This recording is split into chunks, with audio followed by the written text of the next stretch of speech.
नमस्कार दोस्तों, मैं आपका अपना केडी यादव आपके अपने YouTube channel the exam door पर आपका हार्दिक स्वागत करता हूं। हाल फिलहाल मैं बैंक ऑफ बड़ौदा में लोकल बैंक ऑफिसर यानी एलबीओ की पोस्ट पे कार्यरत हूं और हम जो आज बात करने वाले हैं वो करने वाले हैं बैंक ऑफ बड़ौदा के द्वारा रिलीज की गई नई vacancy local bank officer LBO. उसके बारे में बात करेंगे, डिटेल से बात करेंगे कि इस वैकेंसी के अंदर क्या कुछ नया है, क्या सिलेबस रहेगा, क्या एग्जाम पैटर्न है, कौन से स्टेट में कितनी वैकेंसी आई है। अब मैं नोटिफिकेशन को ओपन कर लेता हूँ और बारीकी से हम लोग पॉइंट टू पॉइंट डिस्कस करने वाले हैं। तो जैसे ही फर्स्ट ऑफ ऑल बात करते हैं, अब की बार जो वैकेंसी आई है लोकल बैंक ऑफिसर की, जो कि एक स्केल 1 की पोस्ट है और स्केल 1 एज इक्विवेलेंट माना तो पीओ के बराबर होता है अपना जो, लेकिन पीओ की जो सैलरी रहती है वो और जो एलबीओ की सैलरी है उसमें माइनर सा डिफरेंस रहता है। जो डिफरेंस रहता है माइनर सा वो रहता है एक इंक्रीमेंट का, और पीओ की जो बेसिक सैलरी रहती है वो रहती है 48,480 रुपये, जो कि आपको नोटिफिकेशन के अंदर भी दिख जाएगा और साथ में मैं उसकी पीडीएफ को डिस्क्रिप्शन में भी लगा दूंगा और साथ में आपको स्क्रीन पे भी शो कर जाएगा उसके अंदर। तो हम लोग जो एलबीओ की वैकेंसी आई है उसके बारे में बात करते हैं। जो टोटल वैकेंसी जो आई है अपनी वो आई है 2,482 पोस्ट, यानी अराउंड 2500 वैकेंसी आई है। और जो पिछली बार जो वैकेंसी आई थी एलबीओ की वो भी लगभग 2500 के समथिंग थी। इसके अंदर जो एज का क्राइटेरिया है अपना वो है मिनिमम एज है 21 और मैक्सिमम जो एज है वो है 30। और इसके अंदर आपको चाहिए क्या, मतलब एजुकेशन जो क्वालिफिकेशन है वो क्या चाहिए इसके अंदर आपको, उसके अंदर आपको मिनिमम ग्रेजुएशन होना जरूरी है। परसेंटेज का कोई मतलब बाउंडेशन नहीं है इसके अंदर कि कितना परसेंट आपको लाना जरूरी है, मतलब कोई बाउंडेशन नहीं है। आप नॉर्मली ग्रेजुएशन के अंदर पास होने चाहिए। और दूसरी बात, इसके अंदर आपको कोई भी बैंक का, चाहे प्राइवेट बैंक हो और सरकारी बैंक हो, कोई सा भी बैंक हो, उसके अंदर आपको एज ए ऑफिसर 1 साल का वर्क एक्सपीरियंस होना चाहिए। तो आप इसके अंदर आप जो फॉर्म फिल कर सकते हो। नेक्स्ट जो रहता है इसके अंदर जो इंपॉर्टेंट चीज है वो रहती है अपनी एलपीटी यानी लैंग्वेज प्रोफिशिएंसी टेस्ट। तो ये जो अपना अब जिस स्टेट से अप्लाई कर रहे हो, सपोज दैट आप गुजरात से अप्लाई कर रहे हो तो गुजराती आपको बोलना आना चाहिए, आपको लिखना आना चाहिए और पढ़ना आना चाहिए। अब आप तीनों ही चीजों को फुलफिल करते हो तभी आपका फाइनल सिलेक्शन जो हो जाएगा इसके अंदर। और दूसरी बात, अगर आपने 10th के अंदर या 12th के अंदर आपने गुजराती भाषा सीखी है तो आपका एलपीटी वहां पे नहीं होता है। अपने 10th के अंदर जैसे अपने कई राजस्थान के बच्चे हैं, हरियाणा के बच्चे हैं, उनकी क्या रहती है गुजराती की जगह हिंदी और इंग्लिश रहती है अपने वहाँ पे, या संस्कृत भाषा रहती है वहाँ पे अपने।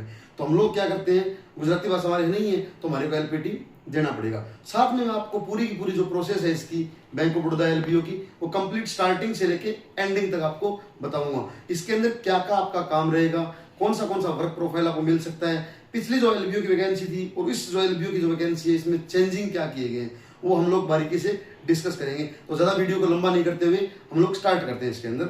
तो जो अपना एलबीओ की पोस्ट है, पिछली बार जो पोस्टें थी वो सबसे ज्यादा पोस्ट थी गुजरात के अंदर, अराउंड मेरे को याद आ रहा है लमसम 1100 से ऊपर पोस्ट थी। और वही पोस्ट अब की बार भी आप नोटिफिकेशन को ध्यान से देखोगे तो अब की बार इसने नोटिफिकेशन में जो चेंजिंग की है, न्यू वैकेंसीज और अनफिल्ड वैकेंसीज, यानी पिछली वैकेंसी के अंदर जो वैकेंसियां खाली रह गई थी अपनी उसका भी जिक्र किया इसने, और साथ में जो नई वैकेंसी जो लॉन्च की है वो भी इसने साथ में दिया गया। तो मैं गुजरात की बात कर लेता हूँ। गुजरात के अंदर टोटल जो वैकेंसी आई है वो 400 वैकेंसी न्यू वैकेंसी है, नई पोस्ट डिजाइन हुई है वो 400 पोस्ट है। और जो अनफिल्ड वैकेंसी यानी पिछली बार जो वैकेंसी थी वो लमसम 1100 के अराउंड थी, उसमें से 785 यानी 785 जो पोस्ट है वो खाली रह गई थी, वो भी पोस्ट इसने साथ में ऐड करके दे दी है। इसी प्रकार से बात करें तो कई जो लोग अपने कर्नाटका से बिलोंग करते हैं वहाँ की भी अच्छी खासी वैकेंसी है, अराउंड 400 के समथिंग वैकेंसी है उसके अंदर। और इसके बाद बात करें अपने सिक्किम जो अपने 7 सिस्टर उसके अंदर थोड़ी कम वैकेंसी आ रही है। पंजाब में वैकेंसी अच्छी खासी है, 35 की पोस्ट के अराउंड समथिंग है। और महाराष्ट्र के अंदर लमसम 200 के अराउंड वैकेंसी, 210 से 218 के समथिंग वैकेंसी आई हुई है। यानी सबसे ज्यादा जो मेजर जो इसका रहता है वो जो मेजर है गुजरात का रहता है, क्योंकि आप लोग जानते भी हो कि बैंक ऑफ बड़ौदा जो मेन हब है और उसका मेन हेड ऑफिस है वो लगभग बड़ोदरा के अंदर, गुजरात के अंदर। तो मैं आपको स्टार्टिंग से बताता हूँ, इसके अंदर जो बैंक ऑफ बड़ौदा की जो पहले जो एग्जाम हुआ था पिछले साल 2025 का जो नोटिफिकेशन आया था वो अराउंड 4 जुलाई को आई थिंक आया था, 4 जुलाई को जो नोटिफिकेशन आया था। और इसका जो एग्जाम हुआ था वो 6 सितंबर को हुआ था। और जो पेपर का जो इसका मेन रहता है वो इतना टफ पेपर नहीं बोल सकते आप इसको। अगर आप नॉर्मली आईबीपीएस की तैयारी कर रहे हो, एसबीआई की तैयारी कर रहे हो तो, और आप साथ में कोई जॉब भी कर रहे हो आप एज एन ऑफिसर, आप प्राइवेट बैंक में हो या नेशनलाइज बैंक में हो, यानी SBI में हो या किसी और बैंक में आप काम कर रहे हो, RRBs में काम कर रहे हो, तो आप LBO का पोस्ट आराम से भर सकते हो। इसका जो एग्जाम रहता है, मैं इक्विवेलेंट बोलूँ तो नॉर्मली इसका रहेगा IBPS क्लर्क मेंस का मान सकते हैं हम नॉर्मली। जो मेन पोर्शन रहता है इसके अंदर वो 4 पोर्शन रहते हैं इसके अंदर। तो सिलेबस की बात करें तो इंग्लिश लैंग्वेज 30 क्वेश्चन आएंगे, 30 मार्क्स और 30 मिनट का इसके अंदर टाइम होता है। यानी जो इसके अंदर पॉइंट रहता है वो sectional timing plus sectional cut off का रहता है। यानी हर सब्जेक्ट को आपको अल्टरनेट तरीके से पास करना पड़ेगा और हर सब्जेक्ट के लिए आपको सेपरेट टाइम मिलेगा इसके अंदर। सेकंड जो रहता है वो बैंकिंग नॉलेज 30 क्वेश्चन, 30 मार्क्स और 30 मिनट का टाइम मिलेगा। थर्ड जो पोर्शन रहता है वो है जनरल एंड इकोनॉमिक अवेयरनेस। अब बच्चे कंफ्यूज हो जाते हैं इसके अंदर कि करंट अफेयर पढ़े, बैंकिंग पढ़े, या दोनों एक ही है, अलग अलग है। तो मैं आपको बता देता हूँ, जो बैंकिंग का जो पोर्शन है वो 30 क्वेश्चन का अलग है पूरा पूरा। जैसे आपको इसके थोड़ा सा ब्रीफली बात करें, चेक वगैरह के बारे में आ गया, KYC के वगैरह आ गया, RBI के बारे में आ गया, मतलब जो जो बैंक में अपनी नॉर्मल जो एक्टिविटीज होती है अपनी, उसके अंदर जो रहता है वो बैंकिंग नॉलेज रहता है इसके अंदर। और जो GK यानी जनरल अवेयरनेस एंड इकोनॉमिक, यानी जो अपने बजट आ गया, जो भी हाल फिलहाल में बैंकिंग में जो न्यूज चल रही है, यानी किस मुद्दे पे बात हो रही है अभी, और जो बैंकिंग में जो नए नए चेंजिंग आ रहे हैं बैंकिंग के अंदर, वो चीज़ों को GA कवर करता है। यानी करंट अफेयर हो गया अपना, जैसे सेंट्रल कवर हो गया, स्टेट के अंदर हो गया, मतलब सब चीज़ों के अंदर बैंक के अंदर जो जो चीज़ें आएंगी, रिफॉर्म्स आएंगे बैंक के अंदर, बैंकिंग की जो जो जो कार्यशैली वो चेंज हो रही है, बैंक किस पे फोकस कर रहा है, डिजिटल पे फोकस कर रहा है, नहीं कर रहा है, तो जो भी चीज़ें सब कुछ आएगी इसके अंदर, वो टोटली क्या रहेगी इसके अंदर, GA के अंदर रहेगी। और लेकिन जो बैंकिंग नॉलेज का जो पोर्शन है जो 30 क्वेश्चन का आ रहा है, 30 मार्क्स का आएगा, वो उसमें आपको टोटली बैंकिंग रहेगा उसके अंदर। मैंने सपोज जरा बताया जैसे बैंकिंग का चेक्स वगैरह हो गए, चेक कितने प्रकार के होते हैं, KYC क्या होती है, अपने गवर्नमेंट स्कीम जो चलती है APY हो गया, PMSBY हो गया, PMJJBY हो गया, ये चीज़ें जो होती है वो बैंकिंग नॉलेज में आती है। तो APY का पूरा ब्रीफली याद कर लिया आपने, तो वो जो 30 क्वेश्चन आएंगे उसी प्रकार से हम लोग बैंकिंग में कवर करेंगे। चौथा जो पोर्शन रहेगा इसके अंदर वो रहेगा रीजनिंग एंड क्वांट एप्टीट्यूड का, मैथ और रीजनिंग दोनों के मिक्सअप आपके 30 क्वेश्चन मिलेंगे और 30 मिनट का टाइम रहेगा। इसके अंदर जो पेपर रहेगा पूरा आपका 120 नंबर का रहेगा और 120 मिनट का टाइम होगा, यानी 120 क्वेश्चन 2 घंटे का टाइम पीरियड। अब ये बोल रहा है आपको इसके अंदर the minimum qualifying marks of each section would be decided by bank. यानी बैंक जो है हर सब्जेक्ट, मैंने आपको इंडिविजुअली बोल दिया, हर सेक्शन को पास करना पड़ेगा आपको, और मिनिमम जो क्राइटेरिया वो बैंक अपने एंड पे रखेगा इसके अंदर। यानी हो सकता है 30% रख दे, हो सकता है 25 रख दे। और मेरी एक वीडियो आएगी इसके बाद, मैंने खुद ने RTA लगा रखा है इसके अंदर कि मेरा जो बैंक ऑफ बड़ौदा का जो LBO के अंदर जो मार्क्स आए थे, मार्क्स डिस्ट्रीब्यूशन हुआ था, वो पूरा का पूरा मेरा क्या क्या था। जैसे ही मेरा RTA का रिप्लाई आता है उसकी आपको एक अलग से वीडियो मिल जाएगी कि जो पिछले जो LBO की पोस्ट आई थी यानी वैकेंसी आई थी, उसके अंदर इसकी क्या कट ऑफ रही थी, क्या सब्जेक्ट वाइज कट ऑफ रही थी, उसकी भी आपको सेपरेट वीडियो मिल जाएगी। तो चैनल को लाइक और सब्सक्राइब जरूर करिएगा। और जो नेक्स्ट पार्ट है इसके अंदर नेगेटिव मार्किंग का, वो आपका 1/4 रहेगा, यानी 1/4। 4 क्वेश्चन गलत होने पे 1 क्वेश्चन सही वाला काट दिया जाएगा। ये जो आपका इसका सिलेबस रहता है। हर स्टेट के अंदर इसके वो अपने सेंटर वगैरह हैं, आप कहीं से भी अप्लाई करो, आप अपनी मन से, सपोज दैट राजस्थान से बिलोंग करते हो आप, तो आपने जैसे गुजरात से फॉर्म भर दिया, तो गुजरात से फॉर्म भरने के बाद आपको जरूरी नहीं है कि एग्जाम देने के लिए आपको गुजरात आना पड़ेगा, आप near by station exam centre को आप चूज कर सकते हो। लेकिन इसके अंदर जो पॉसिबिलिटी रहती है, LPT जो होगा आपका वो आपका गुजरात के अंदर ही होगा, अगर आपने गुजरात से फॉर्म फिल किया है तो। दूसरी बात, इंटरव्यू आप अपनी मन चाहे जगह दे सकते हो। अब मैं आपको मेरी कहानी बताता हूँ पूरी आपको। मैंने क्या किया, जैसे मेरा 6 सितंबर को एग्जाम हुआ, 6 सितंबर, हाँ शायद 6 सितंबर को था, 6 सितंबर को एग्जाम हुआ। इसका जो रिजल्ट आया था अपना 25 नवंबर को रिजल्ट आया था, एग्जाम का जो रिजल्ट आया था। उसके बाद इन्होंने हमारा करवाया था LPT जो हुआ था हमारा, वो हुआ था गांधीनगर के अंदर, जो अपनी बैंक ऑफ बड़ौदा की खुद की अपेक्स अकेडमी नाम से है, बड़ौदा अपेक्स अकेडमी, वहाँ पे हमारा LPT हुआ था। उसके अंदर इसमें लमसम उस टाइम मेरे को थोड़ा याद आ रहा है 129 कैंडिडेट थे जिन्होंने LPT यहाँ पे दिया था, एग्जाम जिन्होंने क्वालिफाई कर रखा था। अब उसके बाद 129 या 130 के अराउंड थे। उसके बाद क्या हुआ, जैसे ही जो एग्जाम देने के बाद LPT होने के बाद जो रिजल्ट आया हुआ, उन्होंने अराउंड 5 to 10 डेज में उन्होंने डिक्लेयर कर दिया था रिजल्ट।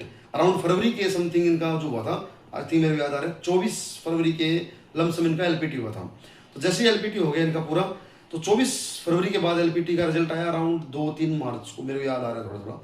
जैसे ही मार्च को रिजल्ट आया, उसके बाद क्या हुआ, इन्होंने मार्च के अंदर इन्होंने इंटरव्यू करवा दिया। अराउंड 12 मार्च को इनका इंटरव्यू कंप्लीट हो गया था। 12 मार्च को इंटरव्यू कंप्लीट होने के बाद इन्होंने रिजल्ट डिक्लेयर कर दिया था। आई थिंक 20-22 मार्च के अराउंड ही था, मेरे को पूरा एग्जैक्ट याद नहीं आ रहा, यहीं पे था लगभग। इन्होंने रिजल्ट को डिक्लेयर भी कर दिया था। उसके बाद क्या हुआ, 20 अप्रैल से हमारी ज्वाइनिंग स्टार्ट हो गई थी, यानी 2 अप्रैल को उन्होंने फाइनल रिजल्ट दे दिया। फाइनल लिस्ट देके सब कुछ देने के बाद उन्होंने ज्वाइनिंग लेटर भेज दिया हमारे को 2 अप्रैल को, कि 2 अप्रैल को ये आपको ज्वाइनिंग लेटर है आपका। 20 अप्रैल से हमारी ज्वाइनिंग स्टार्ट हो गई थी। अब हम लोग इसके बारे में बात करें तो एलबीओ का भी नोटिफिकेशन आया हुआ है। इसकी जो फॉर्म भरने की जो लास्ट डेट आपकी वो है 7 तारीख, यानी 7 सितंबर इसकी लास्ट डेट है। और जो फॉर्म स्टार्ट हो रहे हैं वो आज से स्टार्ट हो रहे हैं 18 तारीख से, यानी 18 अगस्त से इसके फॉर्म स्टार्ट हो रहे हैं। और जो लास्ट डेट है इसकी वो 7 सितंबर है। अब मैं आपको इस पिछले वाले नोटिफिकेशन के साथ अगर इसको इंटरकनेक्ट करूं, थोड़ा बहुत करता हूं, तो इसमें 2 चीजें आपको मेजर चेंज मिलेगा। हमारे को भी 1 इंक्रीमेंट दिया गया था, इस वाले नोटिफिकेशन में भी जो बैंक ऑफ बड़ौदा है वो आपको 1 इंक्रीमेंट एक्स्ट्रा दे रहा है। यानी जो आपकी बेसिक पे लगेगा इसके अंदर वो लगेगा आपका 50,480 रुपए बेसिक पे हुआ इसके अंदर। जो नॉर्मली पीओ जो होते हैं, आईबीपीएस पीओ जो लगते हैं, उनकी जो बेसिक पे होती है वो होती है 48,480 रुपए। और जो एलबीओ होता है वो ऑफिसर का एक्सपीरियंस होने के बावजूद इनको 1 साल का एक्स्ट्रा एक्सपीरियंस मिलता है। सॉरी, 1 साल का एक्सपीरियंस होने के बावजूद 1 इंक्रीमेंट इनको एक्स्ट्रा मिलता है। बट पिछले वाली जो वैकेंसी थी उसके अंदर बॉन्ड था, 5 लाख रुपए का बॉन्ड था उसके अंदर। अगर आप 3 साल से पहले अगर नौकरी को छोड़ते हो तो आपको एक बॉन्ड अमाउंट पे करनी पड़ती थी, यानी 5 लाख रुपए प्लस जीएसटी आपको पे करना पड़ता था। लेकिन इस वाली जो वैकेंसी है इसके अंदर आपको जो बॉन्ड का सिस्टम है वो इन्होंने लगभग हटा ही दिया है, समझो आप। इसमें क्या किया इन्होंने, या तो आपको नोटिस पीरियड जो 3 महीने वो सर्व करना पड़ेगा, या फिर आपको 3 महीने की सैलरी, यानी subject to not exceed RS 2 lakh rupees, यानी 2 लाख से ऊपर नहीं जाना चाहिए। चाहे आप 3 महीने की सैलरी पे कर दो या 2 लाख रुपए तक पे कर दो आप, वो आपकी मर्जी है। इसके अंदर जो अपना नोटिस पीरियड रहता है वो 3 महीने का रहता है। इसके अंदर जो रहेगा अपना वो टोटल 3 साल का बॉन्ड है इसके अंदर। और प्रोबेशन जो पीरियड रहेगा इसके अंदर वो आपको 12 महीने रहेगा। 12 महीने बाद आप बैंक में कंफर्मेशन हो जाएगा आपका। अब थोड़ा सा बात करते हैं, मैं ज्यादा वीडियो को लंबा नहीं करने वाला, अब थोड़ी सी बात 2-3 मिनट और बात करेंगे अपने। थोड़ी रिस्पॉन्सिबिलिटी बता देता हूँ आपको मैं, इसके अंदर क्या क्या आई है बैंक ऑफ बड़ौदा की जो एलबीओ की पोस्ट है उसके लिए। आपको नॉर्मली जो ऑपरेशन होते हैं बैंक के वो करने होंगे।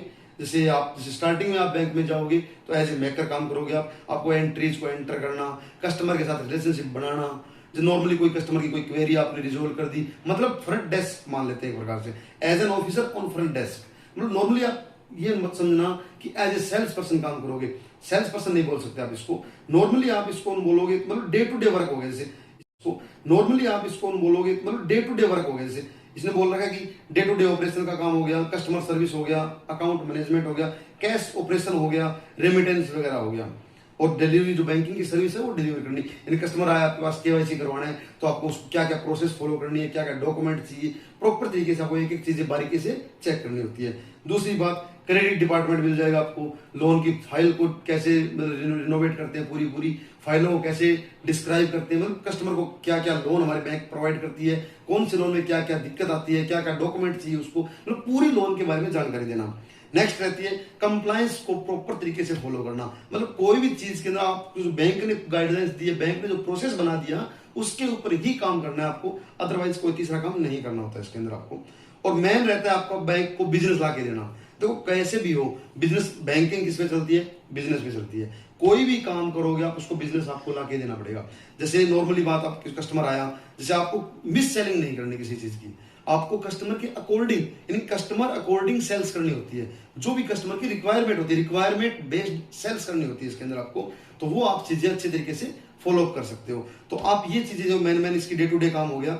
और एंश्योर करना आप इस फॉर्म को भरोगे, आप ICICI, HDFC, एक्सिस या किसी भी बैंक में एज ए ऑफिसर काम कर रहे हो, आई थिंक मेरा मानना है DM1 ग्रेड के अराउंड अब आप काम कर रहे हो तो आप अच्छे से इस फॉर्म को भर सकते हो। 1 साल का एक्सपीरियंस, और जो आपकी एज है वो 21 से 30 के बीच होनी चाहिए। और जो OBC है, SC ST है, उनको रिजर्वेशन यानी आरक्षण तो मिलता ही है। OBC को 3 साल का, SC ST को 5 साल का। ये जो आरक्षण आप फुलफिल करते हो तो आप अच्छे तरीके से इस फॉर्म को भरिए। तैयारी क्लासों के लिए चैनल को सब्सक्राइब जरूर कीजिएगा। अगर आपकी कोई क्वेरी है इसके regarding, bank of Baroda LBO के रिगार्डिंग, कोई वर्क प्रोफाइल के रिगार्डिंग, बैंक में क्या क्या काम होता है, फॉर्म के संबंध में कोई दिक्कत आ रही है आपको, कुछ भी चीजों के रिगार्डिंग आपको दिक्कत आ रही है तो आप मेरे को कमेंट कर दीजिए। आपके कमेंट का रिप्लाई विदिन 24 आवर के अंदर आपको मिल जाएगा। थैंक यू, धन्यवाद, जय हिंद, जय भारत।